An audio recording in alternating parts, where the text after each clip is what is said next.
De ontem para hoje, a Rússia atacou a Ucrânia com 260 drones. A maior parte deles foi derrubado pela defesa antiaérea ucraniana, mas alguns chegaram a causar danos aqui. Um ataque relativamente normal, né?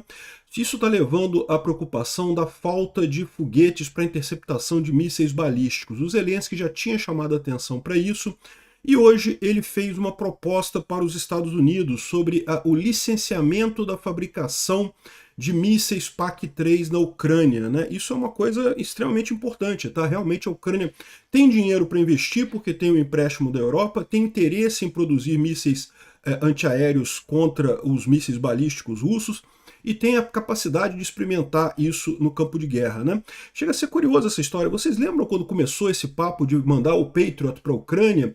E aí muita gente falava, não, porque o Patriot é um sistema muito avançado, os ucranianos não vão saber fazer, não vão saber usar e coisa e tal. Meu amigo, hoje em dia os ucranianos usam o Patriot mais do que os americanos. Não tem ninguém mais experiente em usar os Patriots do que os ucranianos, né?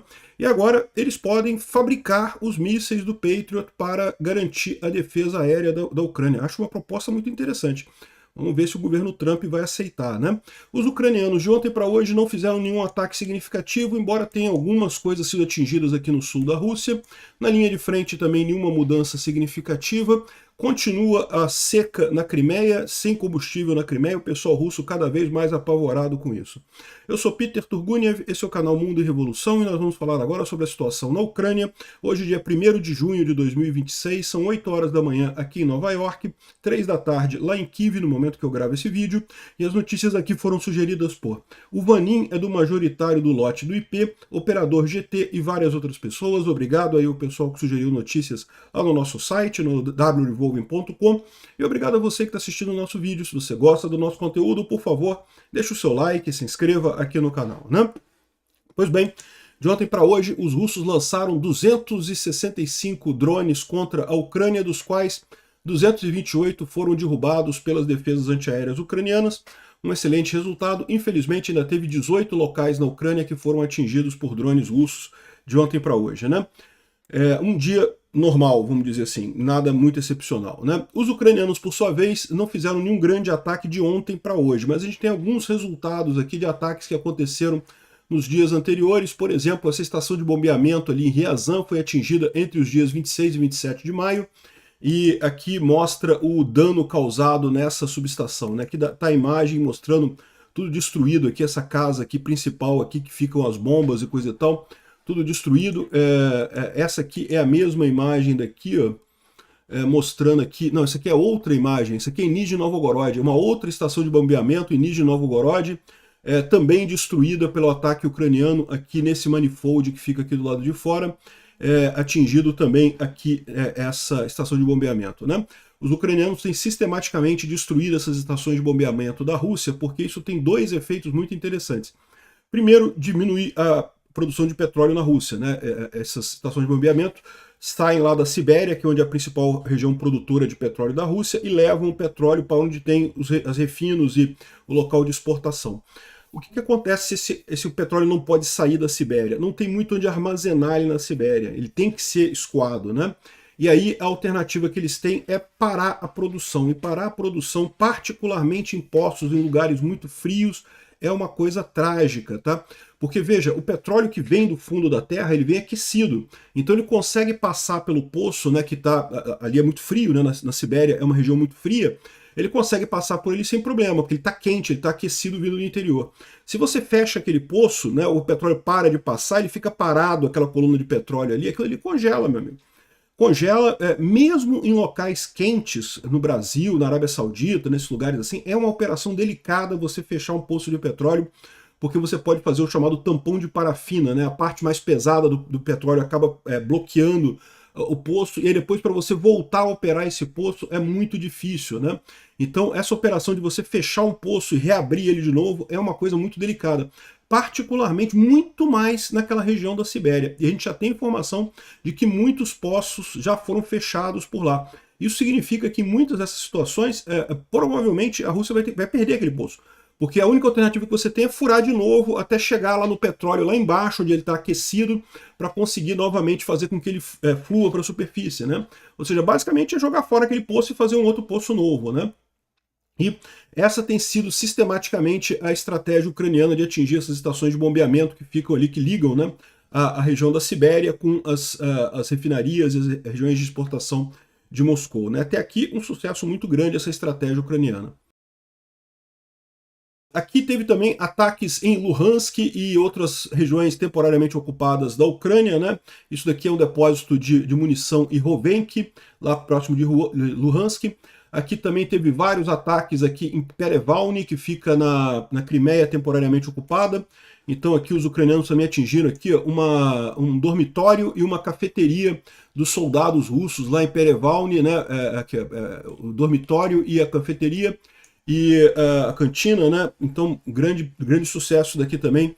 Isso aqui é um agrupamento de tropas russas ali. Né? Perevalny fica nessa região aqui, ó. Eu não vou saber exatamente o lugar, mas é alguma coisa por aqui. Aqui, ó, Perevalny. Perevalny é essa cidadezinha aqui, ó. Né? Aqui na Crimeia, temporariamente ocupada, né? Outro ataque foi aqui próximo de Luhansk. Luhansk está aqui. Rovenki. Eu também não vou achar aqui Rovenki, mas é uma cidadezinha aqui perto de Luhansk, é bem próximo aqui e também foi atingido pelos ucranianos, né? Aqui, ó, Rovenki e Perevalny, né? Então, 2 ataques aí contra a região temporariamente ocupada da Ucrânia pela Rússia, né? Agora, é lógico, o grosso dos ataques ucranianos continua sendo contra o corredor de terra, né? Contra as estradas ali que ligam Mariupol a Melitopol, essa estrada que tem aqui no sul da Ucrânia temporariamente ocupada, justamente visando eliminar o abastecimento aqui da Crimeia, né? A Crimeia sempre foi um problema, tá? Inclusive, um dos motivos que levou a Rússia a invadir a Ucrânia em 2022 foi o fato de que ela já estava com um problema enorme naquela época, né? Eles construíram a ponte aqui para abastecer a Crimeia, porque quando a Rússia tomou a Crimeia lá em 2014, ela teve problemas enormes. Né? Primeiro que a água foi cortada, né? A água que vem aqui da refinaria de Nova Kakhovka foi cortada pelos ucranianos. A Crimeia tem poucos rios, né? Então, e muitos rios que tem aqui na Crimeia não são rios perenes, são rios sazonais. Tem rio na época da chuva, mas depois ele seca durante o verão. Então, essa área toda aqui da Crimeia é basicamente inútil para a agricultura se você não tiver irrigação. E a irrigação vinha aqui do Dnipro através do canal, né?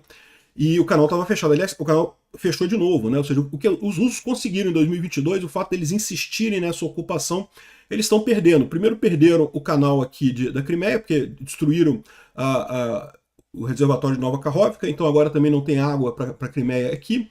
Agora não conseguem mais acessar a ponte de terra por aqui, que é o grande temor dele. Perderam a ponte da Crimeia, que foi atingida em 2022. Ou seja, eles esperavam melhorar a situação deles aqui na Crimeia em termos de abastecimento, acabaram piorando a situação na Crimeia em termos de abastecimento. Né? É realmente muito trágico isso daí, principalmente para o pessoal da Crimeia, os tatares da Crimeia. Né? Esse pessoal principalmente foi prejudicado nisso daí. Né? Agora continua a ação ucraniana contra os caminhões e veículos de logística ali naquela ponte de terra, naquela rodovia, né? E um monte de vídeos. Todo dia tem um monte de vídeos, né? E aqui, agora os russos estão tentando algumas coisas meio desesperadas, tá? Estão tentando pintar os caminhões com cores diferentes aqui para ver se alguma coisa que ajuda nisso, né? Como eu falei para vocês, esses drones de médio alcance ucranianos, eles são guiados por operadores. Isso aqui não vai enganar. Um humano consegue recuperar, um humano sabe que isso aqui é um caminhão, não tem o que dizer, né? Mas a aproximação final, os últimos metros, né, para atingir de fato o caminhão, é feito por inteligência artificial. Justamente porque você tem um certo lag, né, quando você pilota um drone via internet. Então aquele momento final ali que você vai atingir o caminhão, não dá para o operador fazer isso, tem que ser pela inteligência artificial. A expectativa dos russos é que isso daqui consiga enganar a inteligência artificial. Até aqui não conseguiram sucesso não, tá? Os caminhões pintadinhos continuam sendo atingidos do mesmo jeito. Mas estão tentando, né, ver se tem alguma maneira de enganar e coisa e tal, de dificultar o trabalho do drone. Enfim, e outra coisa desesperada que eles estão fazendo é colocando soldados aqui. Isso aqui é soldado aqui.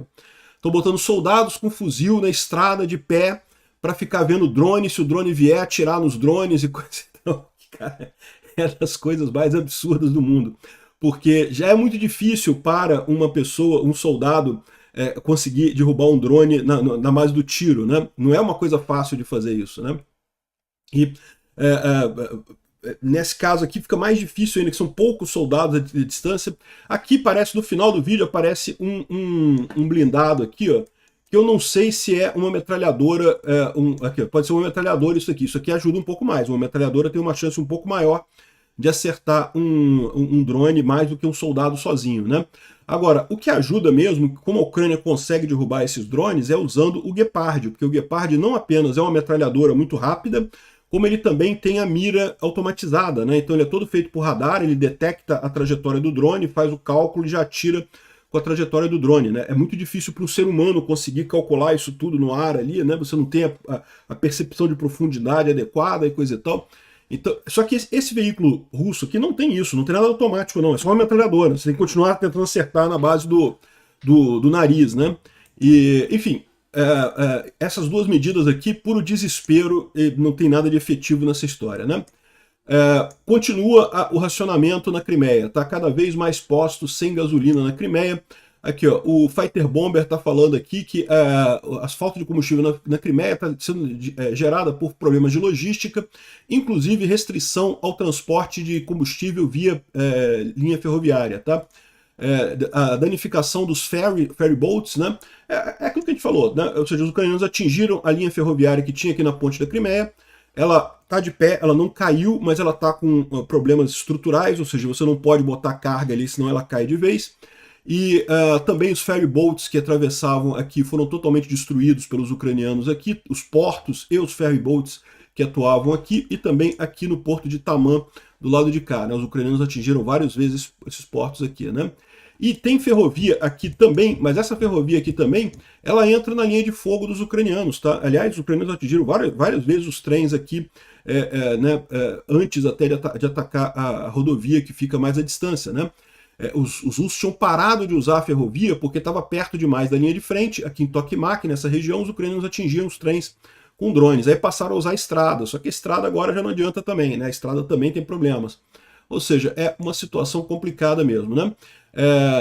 Eles dizem que a situação não pode ser resolvida sem uma intervenção direta do Estado. Que papo de comunista, vou te falar uma coisa. Bom, a falta de combustível na Crimeia está se tornando mais profunda. A TAM, que é uma das distribuidoras principais ali da península, suspendeu vendas de cartões de combustível e vouchers, né? Ou seja, lembra que já estava havendo racionamento lá, tá? Você só podia abastecer já só 20 litros, alguma coisa assim, né? Já tinha uma limitação, já estava sendo abastecido por cupom, né? Melhor estilo soviético, né? E agora isso foi suspenso também, né? Vamos ver o que vai acontecer lá na Crimeia, tá muito engraçado isso.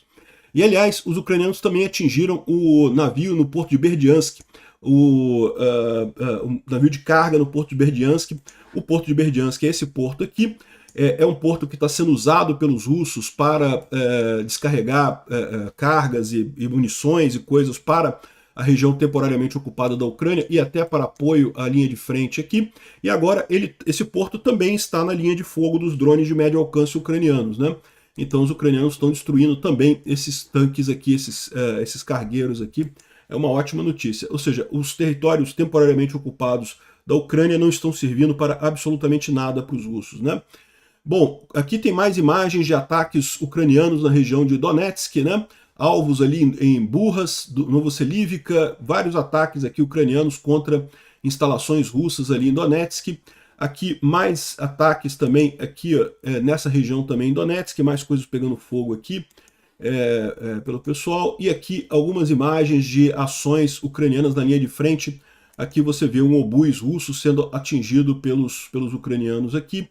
Outros veículos blindados também sendo atingidos aqui nessa região, o drone acertando o caminhãozinho militar ali, um monte de ataques ali na linha de frente, né? Fora isso, na linha de frente, nenhuma mudança significativa de ontem para hoje, e continuamos com uma taxa de sucesso muito alta aqui, ó, 1.410 russos, ou 1.410 baixas russas de ontem para hoje, né? Ou seja, tá acima da nossa média, a nossa meta, que é 1.300 baixas por dia para dar cerca de 50 mil russos mortos por mês, né? Então, excelente notícia isso daqui, realmente uma boa quantidade. Vamos esperar manter essa meta aí até o final do mês para a gente conseguir exaurir bastante as forças russas, né? Teve mais um monte de blindados aqui destruídos, um número significativo também, isso aqui ó, é o número de carros e caminhões de combustível, tá? 384 caminhões e carros de transporte e logística foram destruídos de ontem para hoje. Isso aqui é de ontem para hoje, tá? 384 caminhões destruídos, ali, principalmente ali naquela estrada entre Mariupol e Melitopol, né? Ali na ponte de terra. Os russos aqui chorando mais um pouco, o choro russo é sempre bom de ouvir. O veterano Zapisky aqui está falando aqui, ó, que o inimigo mais uma vez prova que na guerra de drones não é o mais rico que ganha, mas o que que muda mais rápido e se mostra mais adaptável, né? O inimigo, no caso, ele está falando dos ucranianos, evidentemente, né? Enquanto nós ainda temos dificuldades com a centralização e relatórios, as Forças Armadas ucranianas aprenderam a fazer ordens de comprar drones FPV de milhares de pequenos manufatores, né, pequenas oficinas, garantindo padrões unificados para eles e nós precisamos admitir honestamente, nós estamos ficando para trás nisso, não na tecnologia, mas na organização. Isso é curioso porque saiu essa reportagem aqui do The Telegraph falando como é que a China está ajudando a fábrica de drones do Putin, né? A Rússia optou por fazer uma coisa altamente centralizada, modelo soviético mesmo, né? Economia de escala que produz milhares e milhares de drones ao mesmo tempo, aqui olha só, fábrica de Alabuga e coisa e tal. Mais dia menos dia essa fábrica vai voar, né? Mas tá aqui a produção de não sei quantos mil drones e não sei o que lá, ou seja, os russos centralizaram a coisa. Mas qual que é o resultado disso? Os ucranianos aprenderam a derrubar esses drones Shahid. Então, ok, a Rússia lança 265 drones por dia, o que é um número muito grande realmente, mas a maior parte, a imensa maioria, e hoje foi um dia particularmente ruim, tá só 228 derrubados, geralmente é maior a porcentagem de drones derrubados, os ucranianos derrubam. Por quê? Essa é a falha da centralização, você produz muito da mesma coisa. Se o seu inimigo consegue uma maneira de quebrar aquilo ali, acabou, não tem vantagem mais estratégica nenhuma. A Ucrânia, ao contrário, tem milhares de pequenos fabricantes de drones, então você tem dezenas, de centenas de tipos diferentes de drones na linha de frente, e aí o inimigo tem uma dificuldade muito maior para se adaptar, porque ele consegue se adaptar contra um drone, mas aí já tem outro modelo diferente que ele não resolve, né? Aqui, ó, o inimigo estabeleceu uma rede distribuída de manufatores de garagem, pequenas oficinas que fazem drones em uma forma quase manual, né? O Estado simplesmente define os requisitos e aceita os produtos finais, sem interferir no processo de produção. O resultado, uma saturação muito rápida na linha de frente, com modelos up-to-date, ou seja, bem atualizados, feedback constante dos operadores. Isso é outra coisa. Você começa a operar quase que no modelo de prototipagem, né?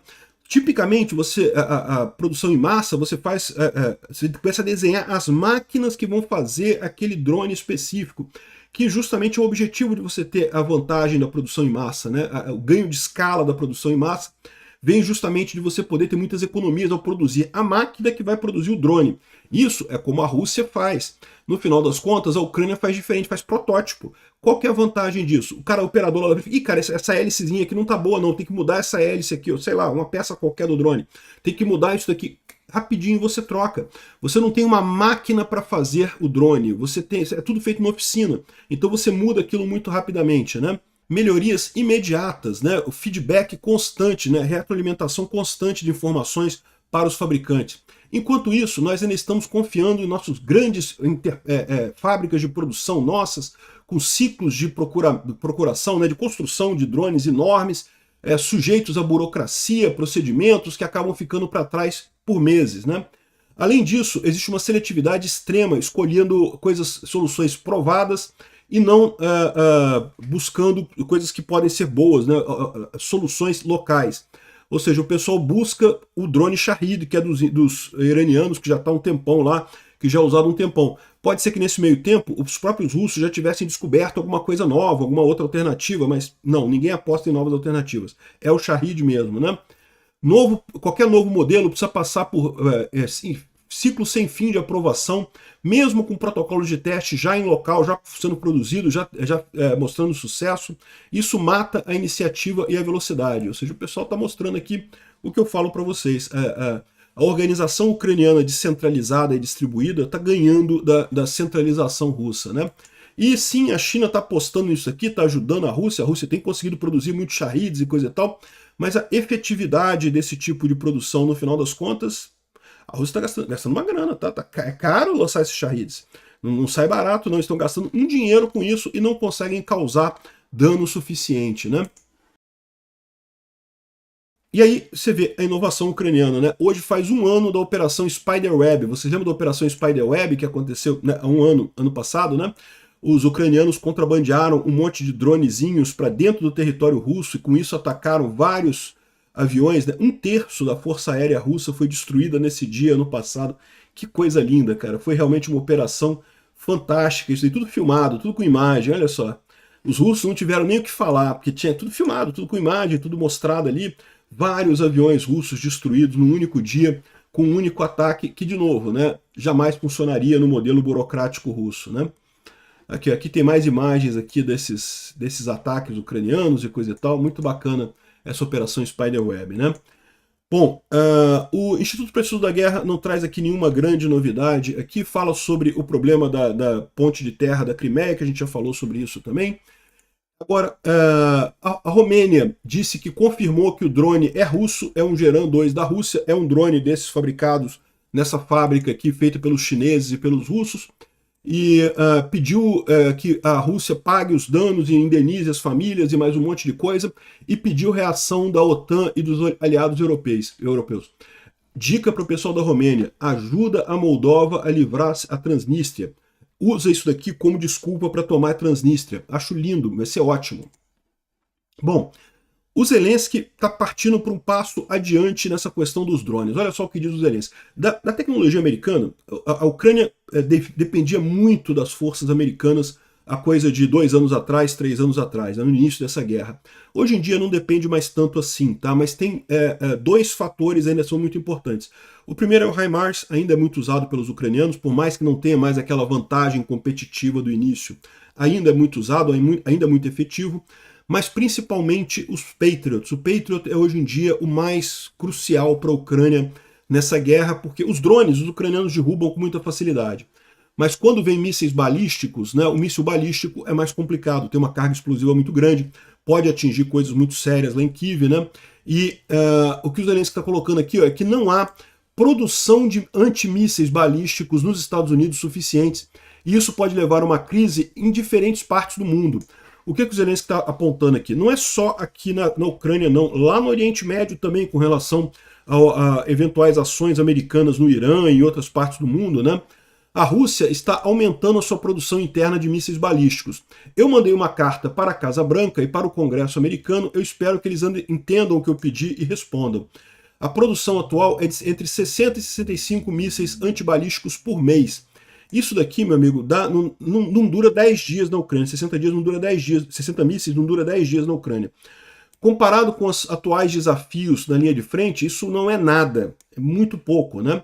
A coisa está funcionando porque ainda está consumindo o estoque que tinha, um estoque muito grande, mas esse estoque está acabando. E em algum momento é preciso aumentar essa produção, mas não é aumentar um pouquinho, não é aumentar 30%, é tipo multiplicar por 10. Tem que passar a fabricar 600 mísseis antibalísticos por mês para começo de conversa. Não é segredo para a Rússia, e a Rússia sabe disso. Nós precisamos expandir a produção. Eu pedi à administração anterior dos Estados Unidos, e eu estou agora pedindo a essa nova administração dos Estados Unidos para dar para a Ucrânia licença para produzir mísseis Patriot, tá? Ou seja, ele está deixando claro aqui que ele pediu isso para o Biden também, tá? Ele não está criticando o Trump, não. Ele pediu para o Biden também ficou enrolando ele. E o Trump agora está pedindo de novo a licença para a produção dos mísseis. A Ucrânia produz, cria uma fábrica na Ucrânia ou em outros países da Europa e produz os mísseis PAC-3 lá, que são os mísseis do Patriot anti-mísseis balísticos, né? Nós podemos aumentar a produção dos mísseis do Patriot, isso ajudaria o Oriente Médio e outros países em que os Estados Unidos queiram ajudar. Por quê? Porque fazendo essa produção local, seja na Ucrânia, seja na Europa, isso livraria a produção americana para os Estados Unidos usarem onde ele achar melhor, no Oriente Médio, em Cuba, na Venezuela, onde quer que seja, né? Nós vamos produzir um sistema balístico europeu. Nós queremos apoio dos Estados Unidos para isso, né? Isso aqui foi numa entrevista que ele fez com o Face the Nation, uma revista lá ucraniana, né? Ou seja, o que ele está dizendo é exatamente isso. a Europa está desenvolvendo o seu sistema de mísseis antibalísticos, antimísseis balísticos. Só que, por enquanto, ainda depende do PAC-3, ainda depende do míssil americano, né? Então, a ideia é ter essa licença. Repara, eles estão pedindo licença para produzir, porque se eles quisessem produzir de forma pirata, eles produziam, tá? Eles têm os mísseis, a Ucrânia tem o conhecimento, tem o know-how de balística, conseguiam fazer esses mísseis tranquilamente lá na Ucrânia também, se quisessem fazer de forma indevida, né? Mas eles querem fazer da forma correta, fazer um acordo com os Estados Unidos, pagar royalty, né? E coisa e tal, e produzir um míssil na Europa e na Ucrânia, né? Ainda tem outra coisa que o Zelensky colocou aqui nessa mesma entrevista do Face the Nation, tá? Nós queremos concluir o nosso primeiro acordo de drones com os Estados Unidos. Os Estados Unidos querem testar todos os tipos, todos os nossos drones. E nós concordamos da maneira que eles querem testar. Não tem problema, a gente treina, testa, faz tudo a parada, não sei o que lá, mas a gente ainda não tem um acordo bilateral de drones com os Estados Unidos, um acordo para transferência de tecnologia, né? Esses acordos de drones nós temos com alguns países no Oriente Médio e estamos preparando um grande acordo de drones com a Europa. Eu espero que a gente consiga também fazer um acordo de drones com nossos parceiros americanos. Eu conto com isso. As companhias americanas têm avançado tecnologias de inteligência artificial que nós não temos. E, por outro lado, nós temos um monte de outras coisas que eles também não têm, devido à nossa extensiva experiência no campo de batalha. Essa cooperação pode ser muito grande, né? E eu concordo, uma coisa positiva para os dois lados, né? Olha a quantidade de cartas que o Zelensky tem na manga, Trump. Olha só que coisa, né, Trump? Você falando que ele não tinha carta nenhuma da Trump. Sabe quem não tem carta nenhuma, Trump? O Putin, o idiota do seu amigo do Putin, lá que você fica lambendo as bolas dele o tempo todo. Vovô perdeu a cabeça, o pessoal colocando aqui. Ó. O Putin instruiu o gabinete de ministros para criar um portal único que os cidadãos russos possam usar quando a internet cair. Como é que eles vão usar o portal se a internet caiu, né? Aqui, ó, o governo da Federação Russa, junto com o FSB, vai garantir a operação ininterrupta de serviços essenciais, inclusive sistemas de saúde e informações do Estado, num portal unificado do Estado e dos municípios, né? Um GovBR que eles vão fazer lá, tá? Um GovBR. E sistemas de pagamento, bem como acesso de cidadãos a esses serviços durante os períodos de operação restrita da internet. Ou seja, eles estão dizendo que vão restringir a internet para tudo que as pessoas quiserem, só vai poder acessar esse GovBR com funções estatais. Olha que maravilha. A internet se tornando uma grande internet do governo russo, né? Um intranet do governo russo. Só com um portal da coisa lá. Cara, que coisa vergonhosa isso, bicho. Bom, as forças francesas tomaram o cargueiro Tagor, no Atlântico, tá? É mais um navio da frota russa, da frota cinza da Rússia, foi tomado pela França ali no Atlântico. Excelente notícia isso, menos um navio fazendo esse comércio ilegal que prejudica o mundo inteiro, né? Então, boa notícia e parabéns à França por essa ação. Obrigado por assistir nosso vídeo até o final. Tem alguns links para você nos ajudar aí na tela e também na descrição desse vídeo. Contribua com o nosso projeto.